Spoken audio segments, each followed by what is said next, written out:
Jessa Haywood hadn't seen Roman Lattimer in over 5 years, but the moment she saw his name on the reservation list at the vineyard's front desk, her stomach twisted like she'd bitten into a lemon. "Is this a joke?" she muttered, staring down at the gold-lettered nameplate. Roman Lattimer Private Tasting, 2 guests. Emma, her co-worker, glanced over. "You okay?" Jessa forced a smile. "Fine. Just Thought I'd seen a ghost." Roman wasn't a ghost. He was real. Very real. And 5 years ago, he shattered her heart like it was glass under his polished Italian shoe. She hadn't seen him since the day he ended things without warning, standing in the middle of her apartment like he hadn't just promised her forever 2 weeks before. Now he was here, and she had to pour him wine. "Want me to take it?" Emma offered.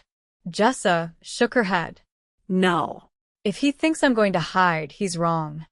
She grabbed the tasting menu, smoothed her hair, and walked through the vineyard courtyard toward the private patio. The sun was just beginning to dip behind the hills. The late autumn air was crisp. Her boots clicked against the stone. Her heart pounded like she was walking into battle. He was already there.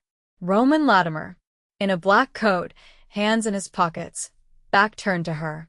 Broad shoulders, dark hair slicked back. No woman in sight. He turned, And their eyes met. His breath hitched. "Jessa," he said, like her name hurt to say. "Mr. Lattimer," she replied, keeping her tone flat. "Welcome to Halston Vineyards." His mouth opened, then closed. "I didn't know you worked here." "Yeah, life's full of surprises." He looked stunned. "You look different." She raised a brow. "I'm older." "People age." "No, I mean you look good. Beautiful." "Don't." He swallowed hard. "Can we talk? You booked a wine tasting. Let's stick to that." She walked past him and set the glasses down on the table. Her hands were shaking. She hated that they were shaking. He sat slowly, watching her like she might disappear. "The first wine is a Pinot Noir," she said, pouring. "Grown right here on the estate." "Jessa," he said softly, ignoring the wine. "I didn't come for the tasting." She stopped pouring. "Then why are you here?" He leaned forward. "To see you." She laughed once, bitter and short. "After 5 years of silence? You came to see me?" "I was wrong," he said, voice low. "I made the biggest mistake of my life, walking away from you." She stared at him. "You didn't walk, you vanished." "You left me standing in our apartment with a ring in my drawer and no answers." He winced.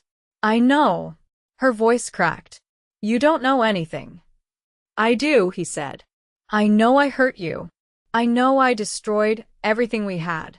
And I know I've thought about you every single day since." Silence stretched between them. She looked down at the table, then back up.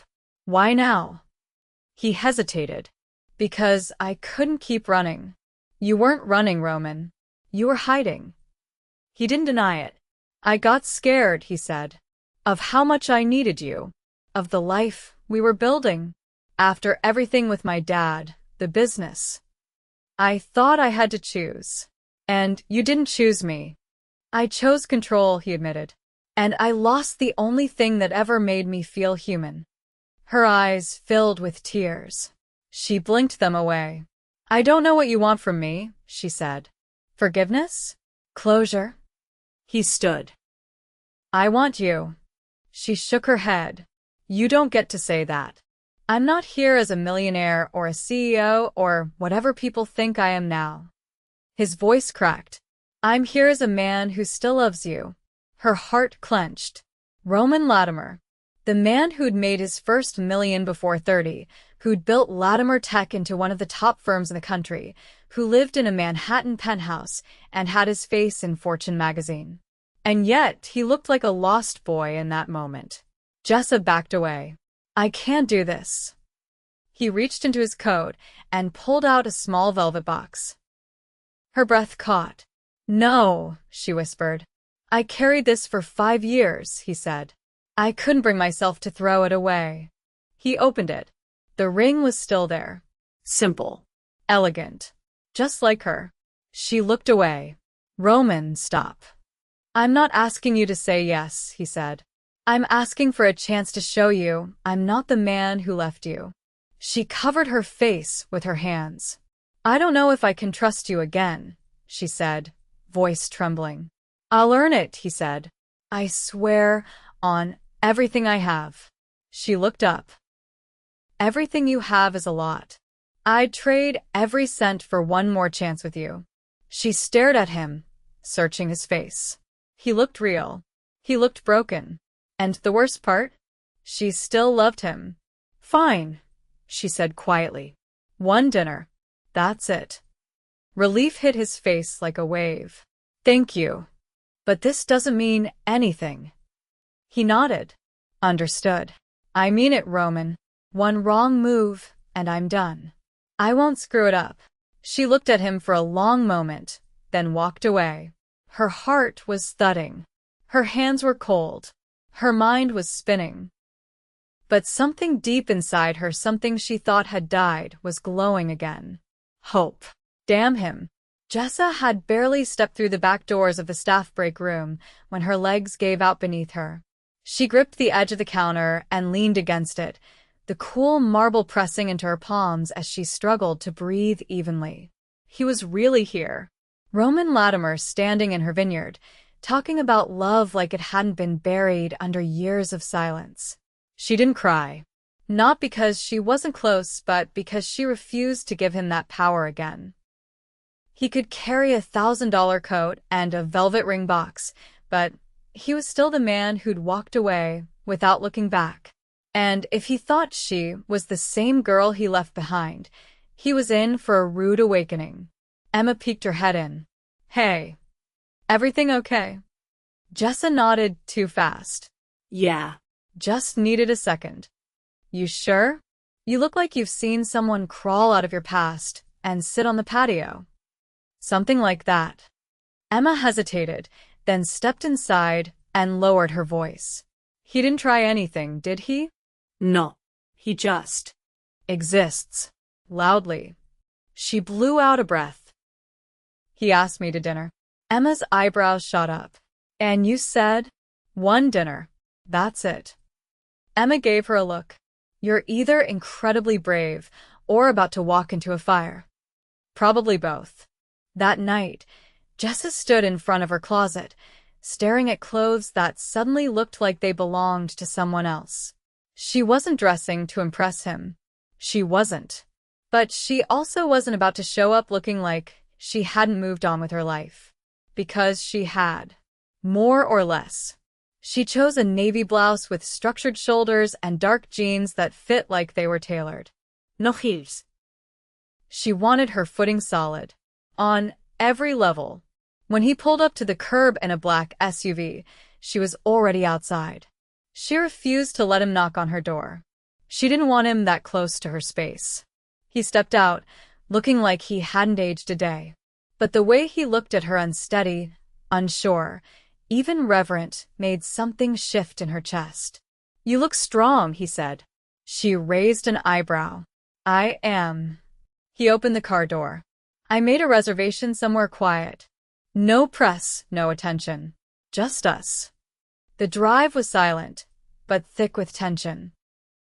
Not the angry kind, the kind that came from things unsaid stretching between them like wire. The restaurant was tucked against the hillside overlooking the valley. Secluded. Candlelit. The kind of place he would have taken her back when they were still building dreams instead of dodging them. They were seated in a booth near the back, the table half-shadowed. The server came and went. Neither of them touched their menus. He looked at her like he was trying to build up the courage to breathe. You're not wearing the necklace, he said finally. She blinked. What? The one I gave you in Barcelona, with the little sapphire. I sold it. His jaw tightened. Right. Of course. I needed rent. And closure. He looked away. You don't owe me explanations. No, but you owe me a hell of a lot more than you've given. He nodded slowly. Ido. She leaned forward. So start talking. Not the rehearsed billionaire apology. The truth. He shifted in his seat, then exhaled. My father died 6 months before I left you. Her throat closed. You told me he was fine. Elite. I couldn't handle the grief. I didn't know how to be a partner when I was unraveling. You could have told me. I didn't know how. I thought if I could just keep moving, keep building the company, then everything would stay in control. And I wasn't part of that version of control, she said quietly. His eyes met hers. You were the only thing that didn't fit in the box. You made me feel too much. She stared at him for a long moment. So, you left because you loved me? I left because I didn't know how to love you and survive everything else. The server returned, dropped off their drinks, and disappeared again. Jessa took a sip of her wine, trying to calm the storm rising in her chest. I spent a long time hating you, she said finally. You had every right. I built a life without you.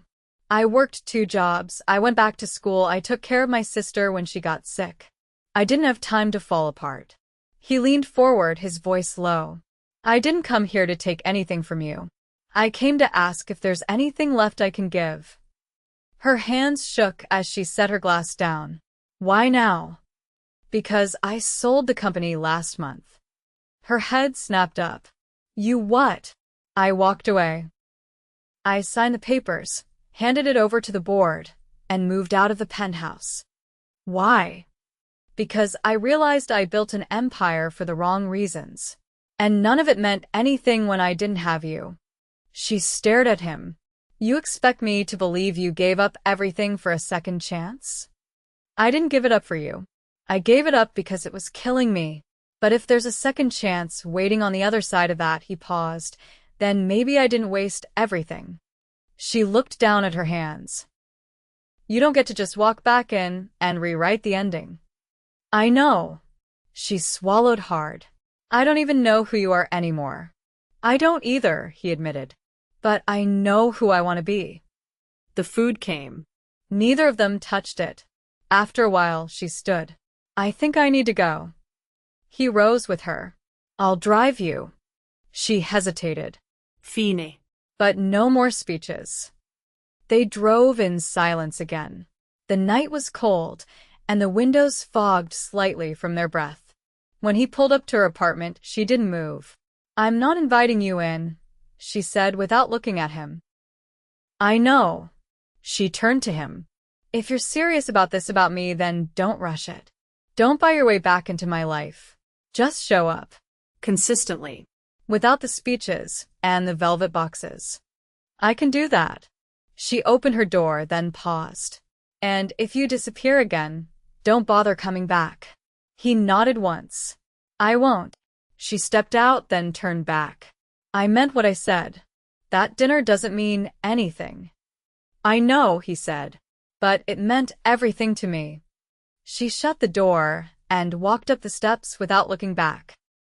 Inside, she leaned against the door and closed her eyes. She didn't want to believe him, but a part of her already did. And that was the most dangerous thing of all. The next morning, Jessa found herself standing in aisle 7 of the local hardware store, staring at a row of light bulbs with the intensity of someone decoding a foreign language. She didn't need light bulbs. What she needed was distraction. Anything to keep her from replaying every second of last night. Roman's words were still tangled in her chest, and the worst part was how easily they'd slipped past her defenses. She hated that he still had that power. That somewhere in the space between his confession and the curb outside her apartment, a crack had reappeared in the armor she'd spent years forging. A voice cut through her thoughts. Didn't think I'd find you here. She turned sharply. Liam, she said, surprised. He was holding a paint roller and a can of primer, his flannel shirt streaked with dried white marks. I'm helping my cousin redo her porch. Thought I'd grab supplies before she decides to repaint the whole house. Jessa managed a small laugh. You always did have a problem saying no to family. He gave a half shrug. Guilty. There was a pause. Then his expression changed, gentle, but direct. He's back, isn't he? She didn't answer right away. The overhead lights buzzed faintly above them. Yeah, she said finally. He showed up at the vineyard. Liam tilted his head slightly. That why you looked like you'd run a marathon when I saw you leave last night? Ai fine. Not what I asked. She crossed her arms. It's complicated. Of course it is. It's Roman Lattimer. He doesn't do simple. She looked at him. You still hate him. I don't hate him, Jessa. I just don't trust him. And I remember what you looked like after he left. Her voice dropped. People change. Sure. But not always in the right direction. She didn't answer. He didn't push. Be careful, he said before walking away. Some ghosts don't leave you better. They just haunt different parts of the house. She stood frozen in the aisle long after he left. By midday, a cold drizzle had rolled in, the kind that soaked through jackets and made the air smell like asphalt and wet cedar. Jessa pulled her hood tighter as she walked the rows of the farmer's market, hoping the weather would keep the crowds thin. She needed quiet, not just around her, but inside her too. She was inspecting a crate of persimmons when her phone buzzed. Not a call, just a name. Roman. She didn't open the message. She didn't need to. His name alone was enough to stir something she didn't want to name. She shoved the phone in her pocket. By the time she got home, the rain had turned heavier. She dropped the groceries by the door and pulled off her boots, her socks damp and her mood darker than the clouds outside. She turned on the kettle and stared at the window while it boiled. The glass was streaked with rain. Blurred. Like her thoughts. Then came the knock. Soft. Measured. She didn't move at first. Just stared at the door like it might vanish. The knock came again. Jessa, came his voice from the other side. I know you're there. She opened the door slowly. Roman stood there, soaked. No coat. Just a thin black sweater clinging to him, rain dripping from his hair, his eyes searching hers like they were the only clarity he had left. She didn't invite him in. You shouldn't be here. I know. You're wet. I didn't plan it. She hesitated, then stepped aside. He entered silently, water trailing behind him. She handed him a towel. You're going to ruin my floors. He took it, drying his face. Then I'll replace them. She turned to the kitchen. You always think everything can be fixed if you throw enough money at it. I didn't come to fix anything. She poured hot water over the tea leaves and set it on the table, not looking at him. Then why are you here? He stood motionless. Because you didn't answer. I didn't realize I owed you that. You don't, he said quietly. But I hoped you would. She finally looked at him. What did you send? He reached into his back pocket and pulled out a folded sheet of paper. It's not a text. I didn't trust myself not to say too much. She didn't take it from him. He set it on the table. I didn't come to beg. I came to tell you something I should have said years ago. She crossed her arms, leaning against the counter. My mother reached out, he said. 3 weeks ago. Her stomach flipped. You told me she disappeared when you were a kid. She did. But she's back now. Or trying to be. He paused. And she has cancer. Jessa's arms dropped slightly. Roman. I flew to Chicago. Sat in that hospital room with a woman I barely remember. She looked at me like I was still 10. Like I was some boy she left behind. His voice cracked. She asked about you. Her brows creased. Me? She remembered your name. Said she saw it in one of the old press clippings. The charity gala we went to. She said I looked alive in that photo. Jessa's throat tightened. I told her I ruined it. That I let fear win. She didn't move. He stepped closer. You were the only part of my life that ever felt real. And when I lost you, I stopped knowing what real was. She looked away.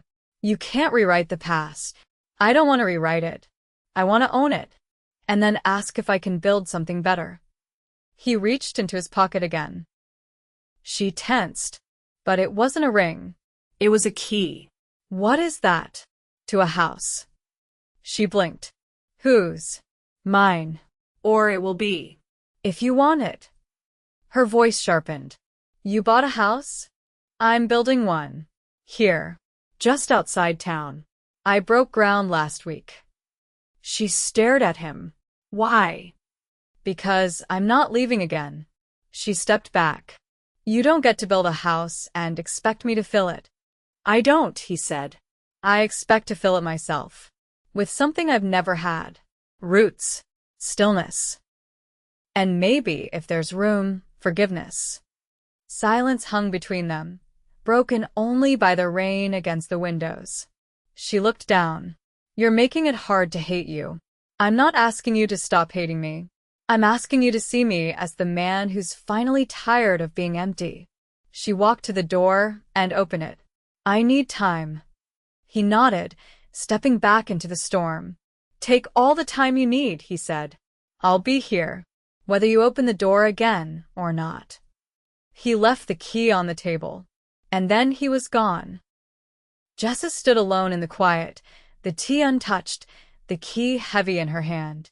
The sound of hammering echoed across the open land where the foundation of Roman's house was being laid. Wind swept dry dust across the gravel, carrying with it the sharp scent of cut pine and fresh cement. He stood a few feet back from the construction site, arms folded, watching as workers moved around the skeleton of what would eventually be a home. Not a penthouse. Not a hotel suite or boardroom couch. A home. His phone buzzed in his back pocket, but he ignored it. She hadn't called. It had been 3 days since he stood in her apartment dripping with rain, 3 days since he'd left the key on her table, and she hadn't said a word. He didn't blame her. She was cautious. She had every right to be. But patience had never been a skill he possessed. It was one of the many things he was learning now: how to wait without controlling the outcome. How to stay without demanding anything in return. He turned back to his truck, ready to leave the site, when a voice called out from behind him. Thought I might find you here. He turned. A woman in her mid-50s stood at the edge of the gravel, her long brown coat fluttering behind her and a scarf tied too tightly around her throat. Caroline, he said, surprised. How did you know where to find me? She raised an eyebrow. Your assistant still likes me. He gave a short laugh and walked toward her. You look tired. I feel tired. She looked around. So, this is what you're building? It will be a house. Looks like a mess. He nodded. That's accurate. Caroline had been his father's lawyer for over 20 years, and the closest thing Roman had to an aunt. She'd watched him rise and fall more than once, but she'd never minced her words. She stepped closer, her boots crunching on the gravel. I spoke to your mother again. He exhaled. She's asking for you. I already saw her. She wants more than the visit. Roman's jaw tightened. She doesn't get more. She's dying, Roman. He looked away. So was my father. I didn't run to her with that news. She didn't know. She didn't care. She cared enough to ask about the woman you left behind, Caroline said sharply. Something tells me she sees the damage clearly now. He shoved his hands in his pockets. She saw damage and still left. Caroline stepped closer. You're trying to rebuild a life you've never seen modeled. That's not weakness. But don't pretend you don't still carry pieces of her absence. I'm not pretending anything. She studied him. And the girl? Woman. Right. The woman. She doesn't owe me anything, Roman said quietly. But I'm not leaving again. Caroline watched him for a long moment, then nodded. Then don't just build a house. Build a life worth inviting her into. That night, Jessa sat across from her landlord in the small community center downtown, a clipboard balanced on her lap and a half-eaten granola bar in her hand. So you're saying the lease ends in 3 weeks? She asked, barely able to hide the frustration in her voice. He nodded. It's not personal, Jessa. My brother's moving back from Arizona, and I promised in the unit. I understand. I just thought I'd have more time. I can give you a reference if that helps. She nodded slowly. Yeah. Thanks. Back in her car, she sat in silence, staring at the steering wheel. The dashboard clock blinked 7:22. The rain had cleared but left everything damp and heavy. She didn't want to admit it, but the first thought that pierced her mind wasn't where she'd live next. It was the key on her kitchen table. She hadn't touched it since Roman left, hadn't even moved it from where he set it. Every time she passed it, her chest tightened. She'd told herself it meant nothing, that it was just another grand gesture from a man who didn't know how to love without performing. But now? She was out of time, and she hated how the coincidence made it feel like fate. She drove without thinking, her hands moving on instinct, her mind a wreck of half-formed thoughts and warnings she didn't want to hear. When she pulled into the gravel path at the construction site, the sun had just fallen behind the hills. The house was far from finished. Framing beams reached toward the sky like ribs, and a single porch light glowed near a temporary trailer. She got out slowly, her boots crunching against the dirt. Roman stepped out of the trailer, startled. Jessa, he said, his voice hoarse. I didn't expect. I'm not here to move in. He stepped toward her, cautious. I got a notice today, she said. My lease is ending sooner than I thought. He didn't speak. I'm not telling you because I want sympathy. I'm telling you because I want to be honest. And because I hate that the timing makes it look like I'm considering your offer out of desperation. He stared at her, then said, What do you want from me? She swallowed. A reason to believe you've changed. He nodded once. Come inside. She hesitated, then followed him through the makeshift entryway. Inside, the floorboards were still exposed, and wires hung from the ceiling like veins. But the structure was there, the bones of something permanent. He pointed to a corner. That's where the fireplace will go. She glanced around. It's bigger than I thought. He gestured to a room off to the right. This will be an office.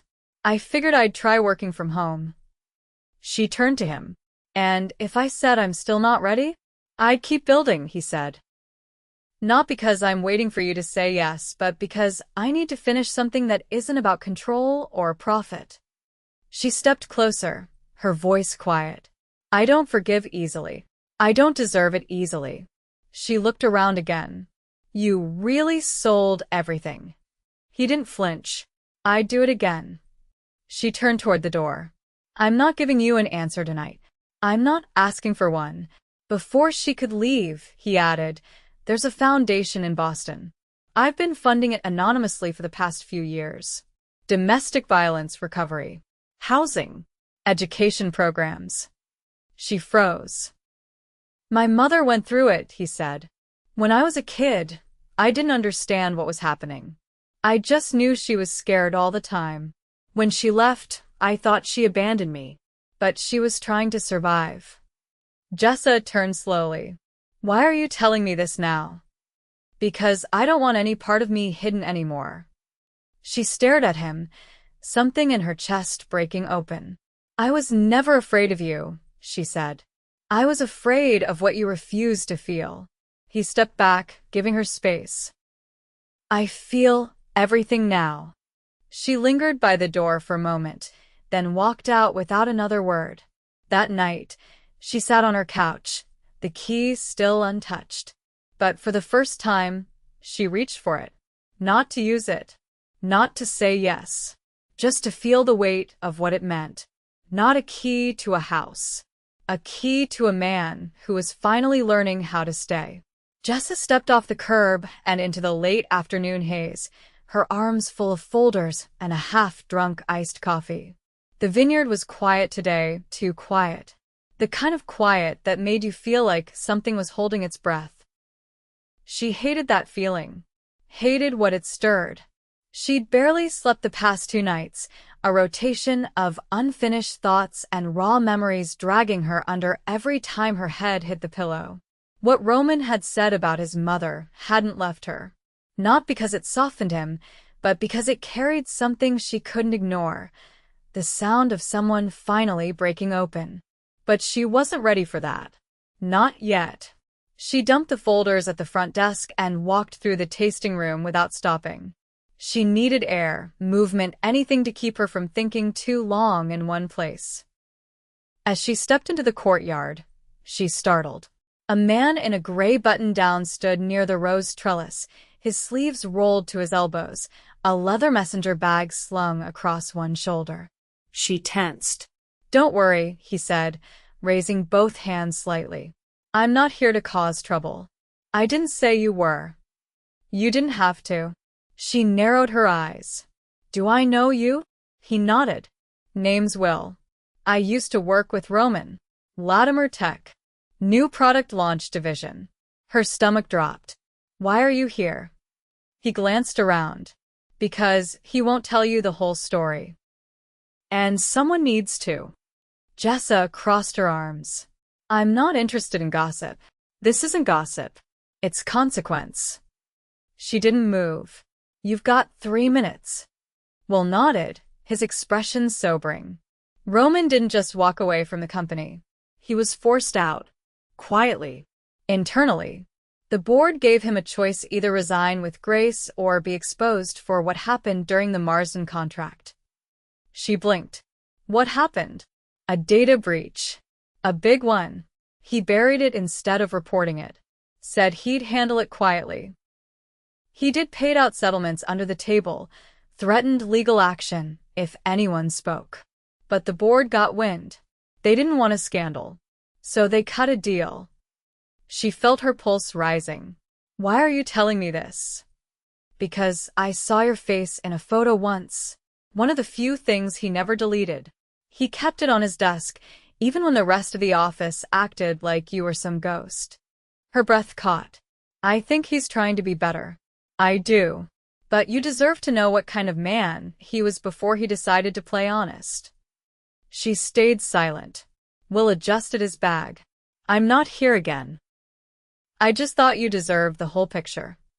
He walked off before she could say anything else. That night, she drove. No destination. Just headlights and the long, winding back roads that cut through the hills like veins. She gripped the wheel tighter than she needed to, the windows down, the cold air lashing across her cheekbones. He lied. Or at least, he hadn't told the whole truth. And that mattered. It mattered because she was starting to believe him.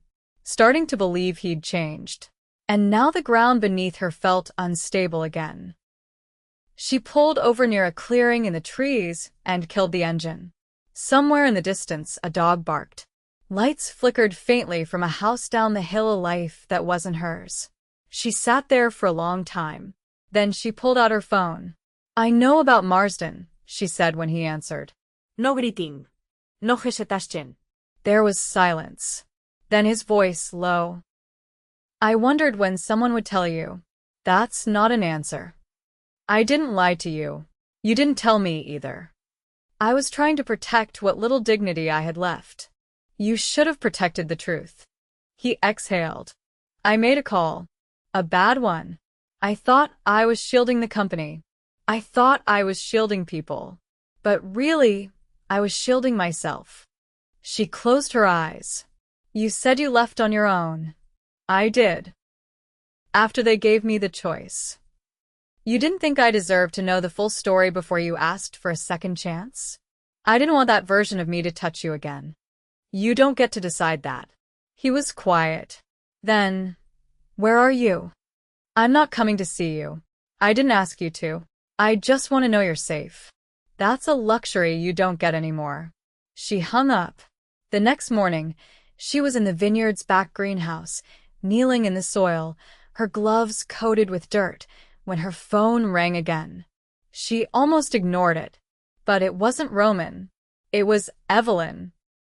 Her sister's voice was breathless. "Jessa, I need you to come to the hospital." Her heart slammed against her ribs. "What happened?" "It's nothing to panic about. I just needed someone. And I didn't know who else to call." Jessa grabbed her bag, and ran. Evelyn had been living 3 towns over since her last chemo round, trying to get back on her feet, working part-time at a floral shop. Things had stabilized, or so Jessa thought. When she arrived at the hospital, Evelyn was sitting in a wheelchair near the nurse's station, pale but alert. "What happened?" Jessa asked, crouching beside her. "Dizzy spell," Evelyn said. "I blacked out in the shop. They ran tests. It's not a relapse, just low blood sugar and stress." Jessa gripped her hand. "You should have told me. You've had your own mess to handle. Don't do that. Don't protect me from things that matter." Evelyn looked at her, then away. "Roman came to see me." Jessa froze. "When?" "2 days ago. He didn't say much. Just asked if I thought you were okay. Brought soup. Sat in the parking lot for over an hour." She stood slowly. "He didn't tell me. I figured." Jessa helped her sister into the car later that afternoon. They didn't speak much on the way back, but the silence wasn't heavy. It was something else. Softer. Still uncertain, but not angry. That night, Jessa stood outside the frame of Roman's unfinished house. The wind had picked up, rattling the loose tarps and bending the beams slightly. She didn't go inside. She just stood there, holding the key. He hadn't been perfect. Not even close. But he'd shown up. Not in speeches or promises, but in actions. And that was what terrified her the most. She turned to leave. Then headlights cut through the trees, pulling up slow. Roman stepped out, jacket open, hair tousled like he hadn't slept. "I didn't think you'd come," he said. "I didn't." He looked at her. "Then why are you here?" She walked toward him. "I don't know. Maybe because I'm trying to figure out if I can believe you without losing myself again." He didn't move. She stood close enough to see the tired lines beneath his eyes. "Did you really sit in the parking lot for an hour?" He nodded once. She swallowed. "I'm not ready. I'll wait. I might never be. I'll still wait." She looked at the structure behind him. The wood. The risk. The stillness. "Keep building," she said. Then she pressed the key into his hand and walked away. The smell of sawdust clung to the cool evening air as Roman stood inside the unfinished frame of what would soon be the kitchen.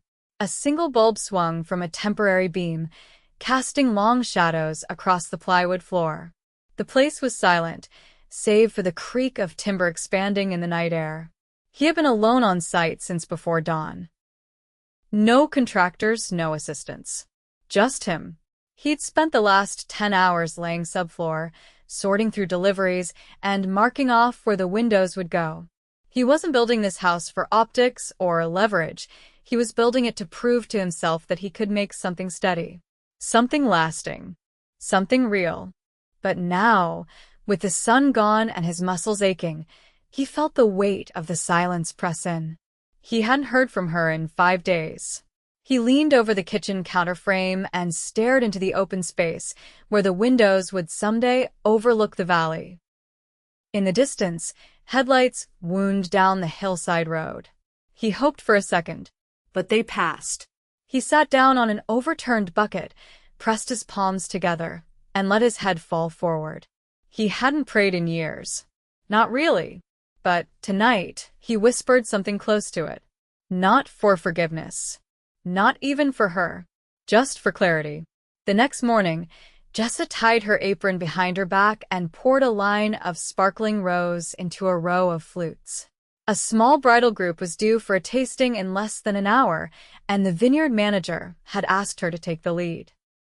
Normally, she enjoyed these events, the laughter, the joy, the chance to watch people celebrate something they hadn't ruined yet. But her chest felt tight. Her phone buzzed in her back pocket, and she ignored it. She hadn't called Roman since that night she handed him the key. She hadn't driven past the construction site again. She told herself it was because she was giving herself space. But really, it was because she didn't trust what she might feel if she got too close. Her sister was recovering well. Evelyn had moved in temporarily, and their tiny apartment was filled with the scent of peppermint tea and the sound of quiet, healing presence. It should have been enough. But the silence between her and Roman hung like thread between two cliffs, taut and waiting to snap. By the third wine pour, the bridal party had grown loud and loose, and Jessa found herself smiling despite the fog inside her. One of the women leaned in, giggling. "You ever been in love, Jessa?" She blinked, caught off guard. "Once." "What happened?" She hesitated. He left. Then came back. "Did you take him back?" "I haven't decided." The woman raised her glass. "Well, if he came back, maybe it's because he realized what he lost." Jessa forced a smile. "Maybe." Later that afternoon, as she cleaned up the tasting room, she found a white envelope tucked beneath one of the empty glasses. No name, no return address, just her first name, written in handwriting she knew too well. Inside was a single photograph. It was a print matte, slightly grainy with a timestamp in the corner. It had been taken 5 years ago at the Mercy Children's Hospital benefit. She was in the foreground, laughing at something off frame, her hair curled, makeup minimal. Roman stood a few feet behind her, watching her with a kind of expression that told more truth than anything he'd ever said. She stared at it for a long time. Then she flipped it over. On the back, in ink that had smudged slightly in one corner, were 5 words. "You were always my home."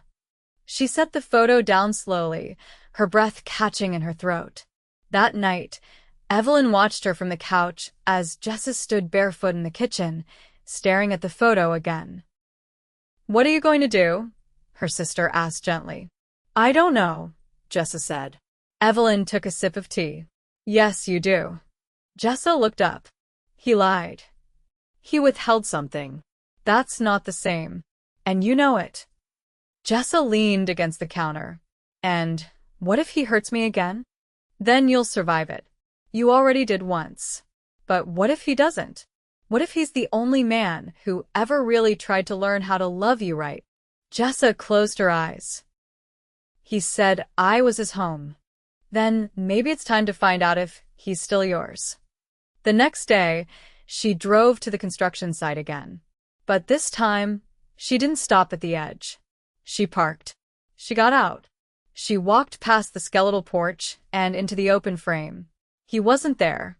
The place was quiet, save for the soft rustle of wind through the exposed beams. She stepped carefully over tools and stacks of lumber, moving room to room. The sunlight filtered through the empty window frames, casting long stripes on the floor. She reached the far end of the house and stopped. Because there, leaning against the back wall, was a large canvas, covered by a drop cloth. She hesitated, then gently pulled it back. It wasn't a painting. It was a blueprint, hand-drawn, of the house. But not just any house. Each room was labeled not with technical terms, but with moments. Kitchen, where she'll burn toast and I'll pretend not to notice. Living room, where we'll argue about movie endings and fall asleep anyway. Bedroom, where I'll finally learn how to stay. Nursery, when she's ready, not before. Her throat closed. She turned around. He was standing in the doorway, paint on his jeans, a drill clipped to his belt. He didn't move toward her. "I wasn't supposed to find that," she said. "No," he said. "You weren't." She looked at him. "What is all this?" "A vow," he said. "Not made with words. With wood. And nails." She swallowed. "Why didn't you tell me about the blueprint?"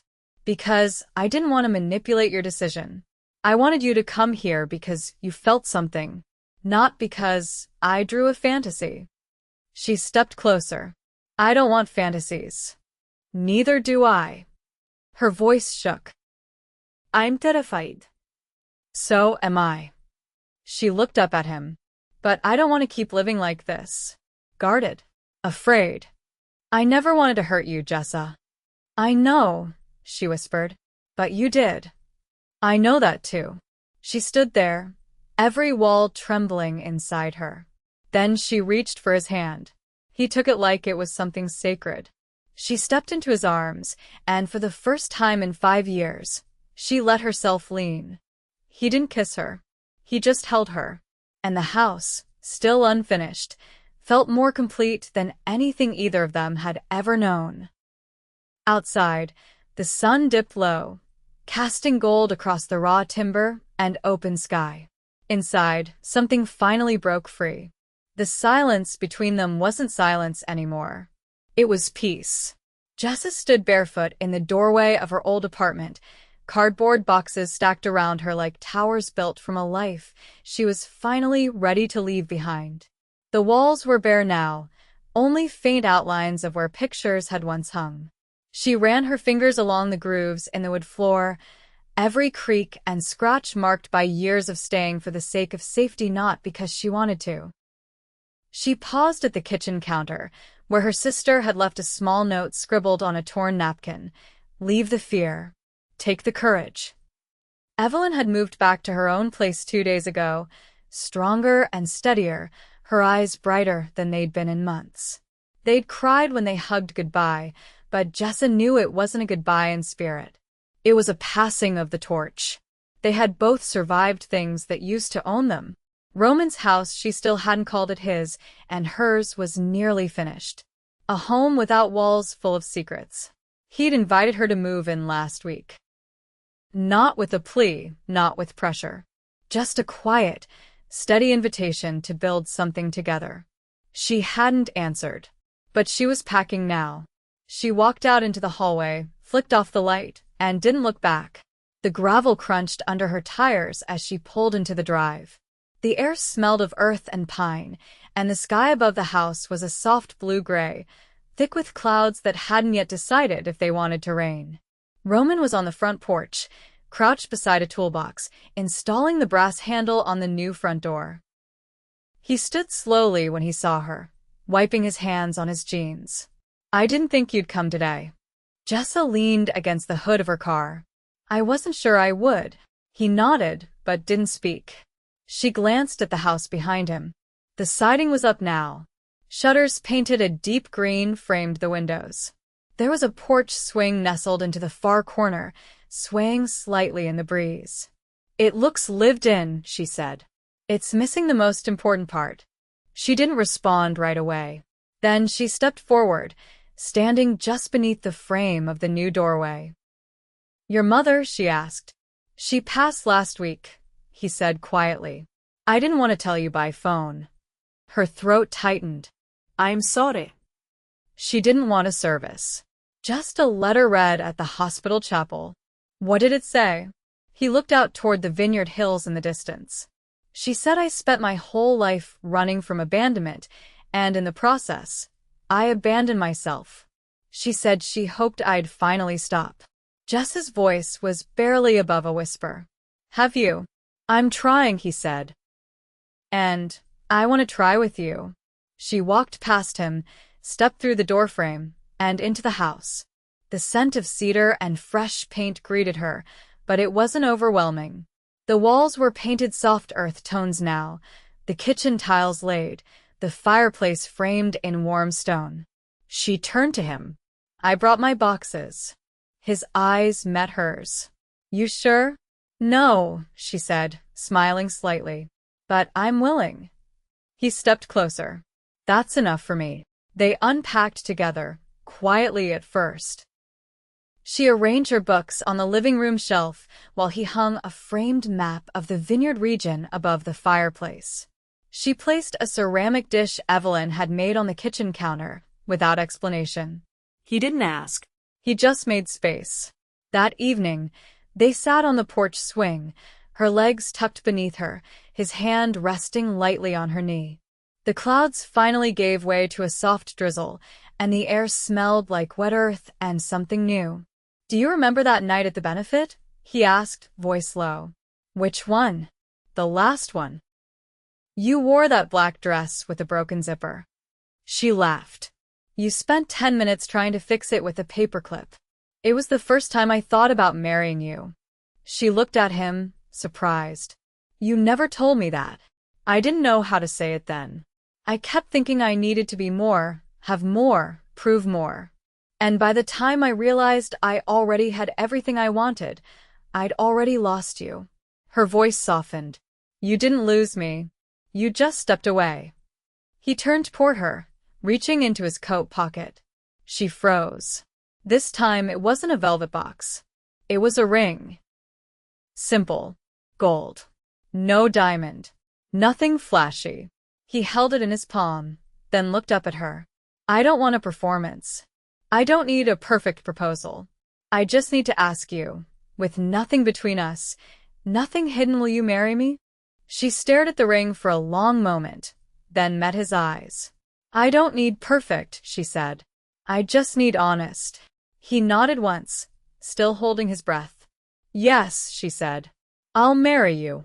He exhaled, like something sacred had just been released from his ribs. Then he slid the ring onto her finger, and she leaned forward, her forehead resting against his. They didn't kiss right away. They just stayed there, still, quiet, whole. The wedding was held in the vineyard courtyard 3 months later. It was small, intimate. Her sister stood by her side, wearing a lavender dress and holding a bouquet of wildflowers. Roman's only guest was Caroline, who cried twice and then demanded stronger wine. Jessa wore a pale ivory dress with sleeves that brushed her wrists and no veil. She walked barefoot down the stone path, the same path where she'd first seen his name on the reservation list all those months ago. Roman wore a dark gray suit and no tie. His hands trembled as he took hers in front of the minister. He didn't use prepared vows. Neither did she. I promise to stay, he said simply, even when I don't know how. I promise to believe you, she said, even when I'm scared. When they kissed, it wasn't the kind of kiss that made everyone cheer. It was quiet, reverent, like they were sealing something sacred. Afterward, they walked through the vineyard alone, hand in hand. The sun was setting, casting a golden haze over the rows of vines. She stopped halfway down the path and turned to him. Do you think we'll make it? She asked. He looked at her, not with certainty, but with steadiness. I think we're already doing it. They moved into the house that night. Now theirs, fully. The porch swing creaked gently in the breeze as twilight settled around them. She lit a candle in the kitchen while he unpacked the last of the dishes. They didn't play music. They didn't open champagne. They just lived. Together. He hung the blueprint in the hallway, framed now, not as a plan, but as a promise. Each room held meaning. Each wall bore witness to the quiet work of redemption. 2 months later, she stood in the bathroom, staring at the 2 pink lines on the test in her hand. Her breath caught. Her heart tilted. She walked out slowly, holding the test like it was made of glass. Roman looked up from the kitchen table, where he'd been sketching something in a worn notebook. He saw her face, then saw the test, then stood. No words, just tears, and then laughter, and then arms. They didn't talk about names. Not yet. They didn't plan the nursery, or buy any books. They just sat on the floor of the living room, holding the beginning of a legacy neither of them thought they'd ever get the chance to build. And when the baby came, one soft, wide-eyed girl with her mother's calm and her father's quiet intensity, they named her Hope. Not because they needed her to save them, but because she was born from what had already been saved. And in that house, on that land, beneath those vines, they raised her. Together. Whole. Home.